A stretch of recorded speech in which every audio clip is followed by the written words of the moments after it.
Hello everyone. Remember, this week we've been practicing our rhyming words. Those are words that have endings that sound the same. Today I'm going to read you a book called The Rhyming Rabbit. It's written by Julia Donaldson and Lydia Monks. Julia Donaldson wrote one of our favourite books, The Gruffalo. Our word of the day is borrow. I want you to see if you can spot it as I read the story.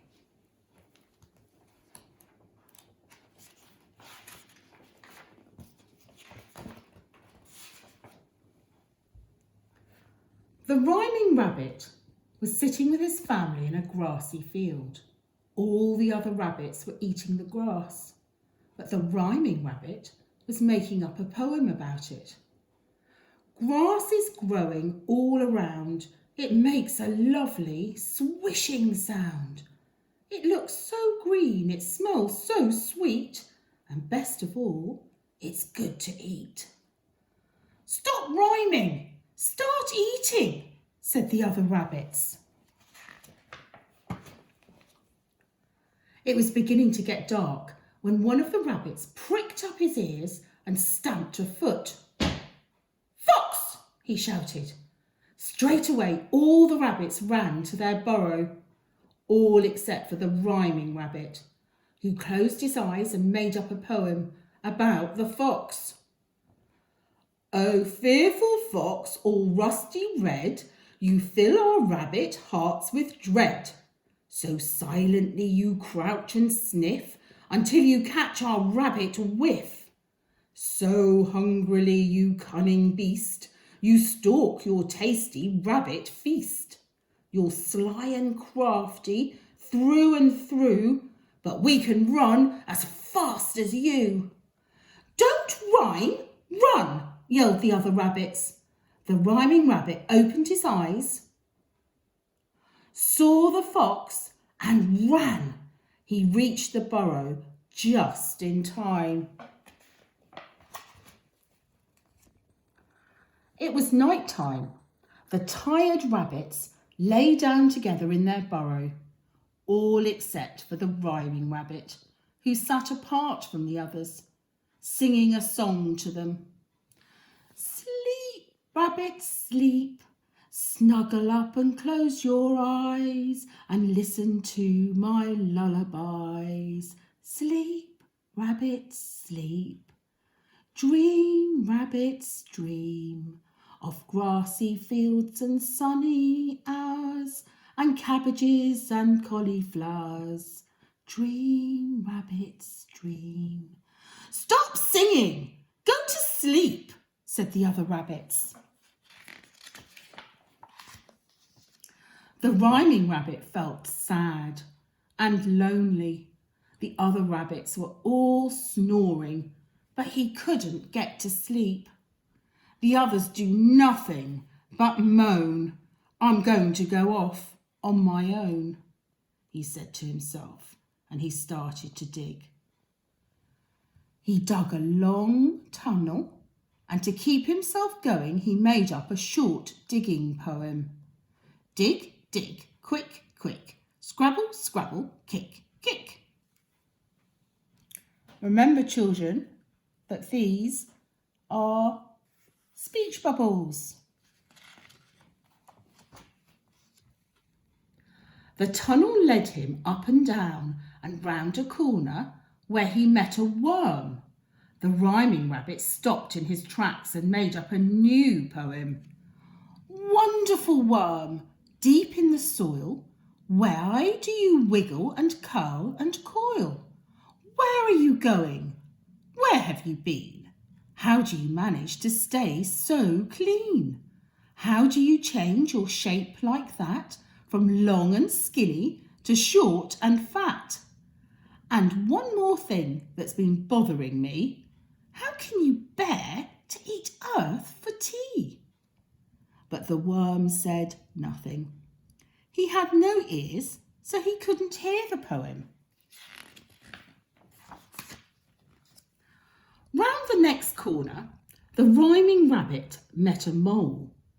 The mole's eyes were very small, but he did have ears.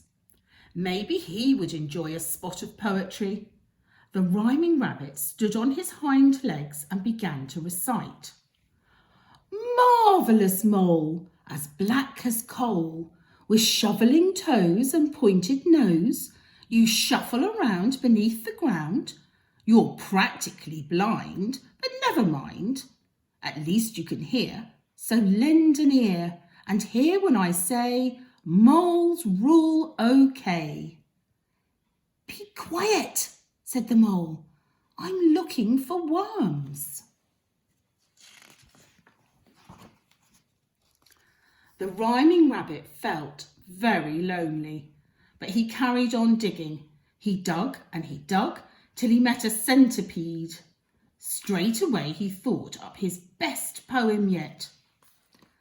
Centipede with 100 legs, supposing you laid 100 eggs, and supposing the baby centipedes had 100 legs like their mum and dad. How many legs would that be?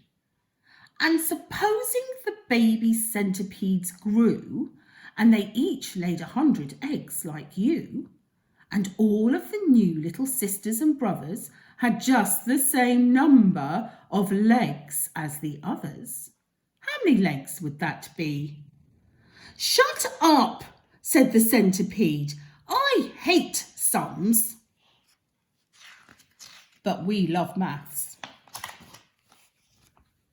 The rhyming rabbit felt sadder and lonelier than ever, and he felt hungry too. He dug his way up out of the earth and into the open air and found himself on a hill. The grass was covered in dew. It tasted delicious. The rhyming rabbit ate and ate till he felt much better. Then he gazed up at the night sky and he made up a new poem. Oh, midnight blue and velvet sky, oh, silver stars so bright and high, oh, yellow moon so clear and full that shines on trees and grass and the rhyming rabbit couldn't think of a rhyme for full. He stopped and scratched his head.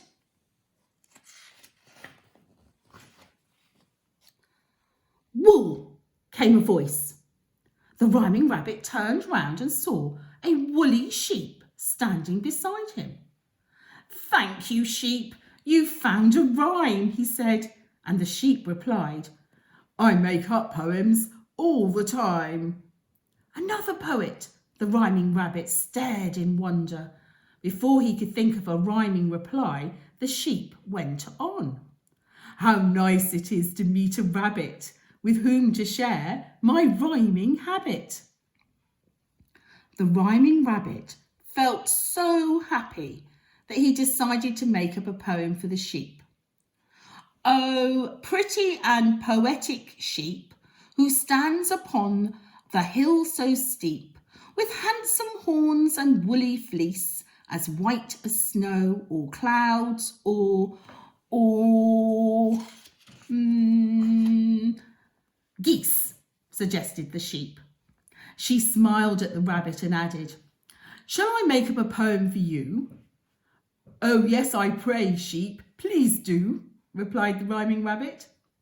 So the sheep cleared her throat and recited, Any old rabbit can dig, any old rabbit can feed, but a rabbit who knows how to make up poems is a special rabbit indeed.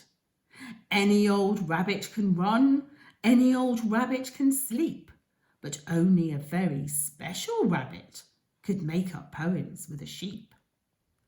The rhyming rabbit sighed happily.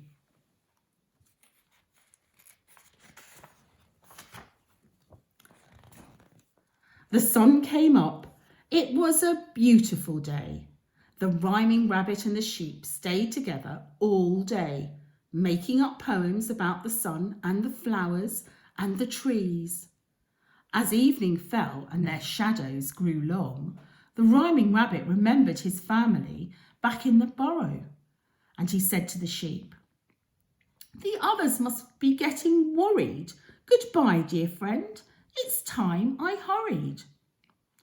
The sheep looked very sad and said, "You go, oh no, oh woe, oh sorrow."